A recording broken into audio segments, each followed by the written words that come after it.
क्या आपने कभी सुना है, एक असुर की भक्ति इतनी महान थी कि उसका नगर सूर्य से भी ज्यादा चमकने लगा। असुरराज सुकेशी भगवान शिव का अन्य भक्त था। ऋषियों से धर्म का ज्ञान पाकर उसने अपनी पूरी प्रजा का जीवन बदल दिया। लेकिन जब उसके नगर की चमक सूर्य से भी आगे निकल गई, तो सूर्यदेव का अहंकार जाग उठा। फिर जो हुआ, उसने पूरे ब्रह्मांड को हिला दिया।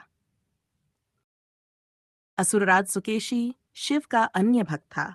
राक्षस होने के बावजूद उसका हृदय उदार था, जिसके चलते वह प्रायः देवताओं के साथ शांति स्थापित करने और उसे बढ़ावा देने का प्रयास करता रहता था। राजा से प्रसन्न होकर शिव ने उसे वरदान स्वरूप आकाश में स्थित एक नगर प्रदान किया।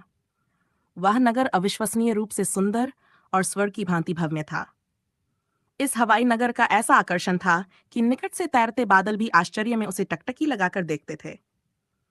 पक्षी दिन भर खुशी से उसके चारों ओर चक्कर लगाते और देवता रात भर स्वप्न में उससे ईर्ष्या करते थे। एक बार सुकेशी भूलोक पर मगध में स्थित एक वन में गया। वहां उसकी भेंट कुछ ऋषियों से हुई। उसने महसूस किया कि वे ऋषि अत्यंत ज्ञानी थे।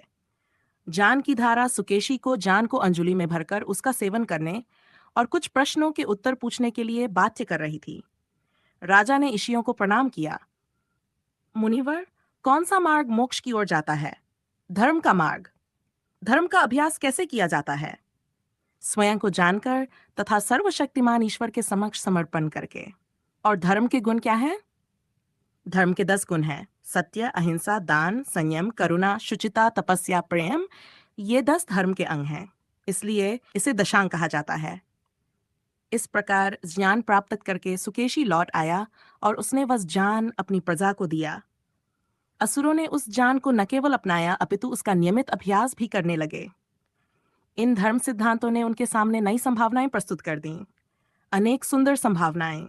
राजा से प्रेरित होकर असुरों ने अपनी जीवन शैली में सुधार करना आरंभ कर दिया। यह देखकर देवता चित्त रह गए। पिछली बार ऐसा त्रिपुर के निर्माण के समय हुआ था। तारक के पुत्रों ने नैतिक मार्ग अपनाने का प्रयास किया था, किंतु सुक्षी के असुर उनसे भी आगे निकल गए थे।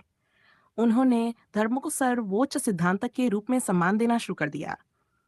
उस आकाशीय नगर में अब पुण्य की ऐसी आभा फैल गई कि वह नक्षत्र की भांति दीप्यमान हो उठा। वह ब्रह्मांड को प्रकाशित कर रहा था। उसके प्रकाश ने सूर्य की रोशनी को भी फीका कर दिया, जिसके चलते सूर्य का महत्व घटकर एक सामान्य तारे जैसा रह गया। इससे सूर्य आग बबूला हो गया।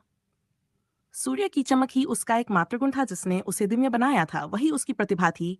उससे अधिक प्रकाशवान कोई वस्तु सूर्य के लिए अपमान होती थी। राक्षसों के एक नगर का सूर्य से अधिक चमकना सूर्य के लिए अपमान से कम नहीं था।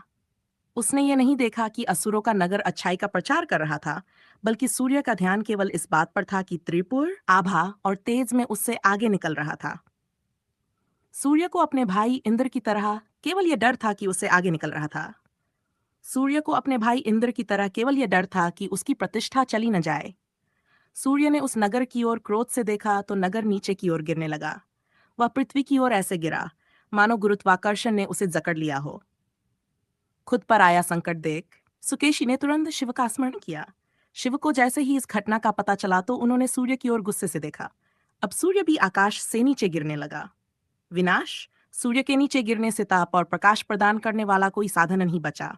जीवन का पोषण करने के लिए ऊर्जा नहीं रही। तब सप्तर्षियों ने सूर्यदेव को काशी जाने का सुझाव दिया। वहां सूर्य ने वरुणा और असिंधियों में स्नान किया तो ऋषियों ने शिव से विनती की, आपने एक बार चंद्र को बचाया था, आपसे विनती है कि आप सूर्य को भी पुनर्स्थापित कर दीजिए। सूर्य का अहंकार टूट चुका था। उसे समझ में आ गया था कि वह परब्रह्म के समक्ष कितना तो सर्वश्रेष्ठ बनने की उसकी इच्छा कितनी अनुचित थी। सूर्यदेव और सुकेशी के नगर फिर से आकाश में जगमगाने लगे।